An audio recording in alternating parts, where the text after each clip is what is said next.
गणेशोत्सव आता अवघ्या काही दिवसांवर येऊन ठेपलेला असताना मुंबई आणि ठाण्यातल्या रस्त्यांची दुरावस्था पाहायला मिळते।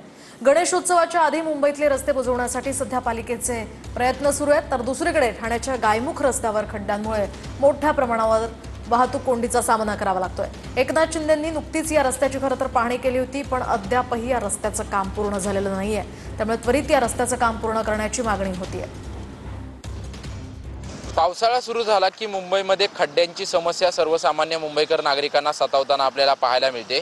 एकीकडे आता पावसाने विश्रांती घेतली, परंतु दुसरीकडे मुंबईमध्ये खड्ड्यांचं प्रमाण जे आहे ते मोठ्या प्रमाणात सुरू असल्याचं आपल्याला पाहायला मिळते। कारण की मुंबईमध्ये ठिकठिकाणी जवळपास 8,500 खड्डे आहेत असं स्वतः मुंबई महानगरपालिकेच्या वतीनं सांगण्यात आलेलं आहे। आता मी सध्या शिवडी या ठिकाणच्या मुंबई पोर्ट ट्रस्टच्या रस्त्यावरती आहे आणि आपण पाहू शकतो की संपूर्ण रस्त्याची अक्षरशः चाळण झाल्याचे आपल्याला या ठिकाणी पाहायला मिळते। वाहन चालकांना रस्ता जो आहे तो रस्ता काढताना त्यांची मोठ्या प्रमाणात त्यांना मेहनत घ्यावी लागते।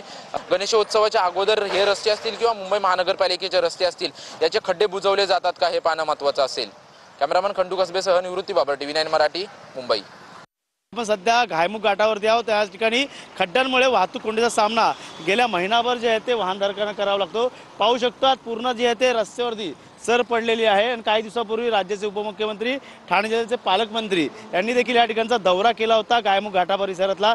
या ठिकाणचं काम जे ते मोठ्या चालू होतं, मात्र पाहायला गेलं सध्या परिस्थिती बोरिवली आणि मिरज आणि गुजरातकडे जाणारा हा जो रस्ता आहे तो पूर्णतः जर पाहायला गेलं तर पूर्ण रस्त्याची ते पूर्ण सर पडलेली आहे, तर काही ठिकाणी खड्डे दिसत आणि याचमुळे वाहन जे आहे ते अनेक ठिकाणी बंद पडतानाच्या घटना देखील आपल्याला पाहायला मिळतात। त्यामुळे मागे वाहतूक कोंडीचा फटका हे ठाणेकरांना बसत आहे। आता हे खड्डे गणेशोत्सवाच्या गणरायाच्या आगमनाच्या अगोदर कधी बुजवले जातील हे देखील पाहणं गरजेचं राहणार आहे। त्यामुळे नक्कीच कुठेतरी अपघात टाळण्यासाठी या ठिकाणी ठेकेदारांनी देखील लवकरात लवकर अशा प्रकारचे काम या ठिकाणी केले जाईल हे देखील पाहणं गरजेचं राहणार आहे।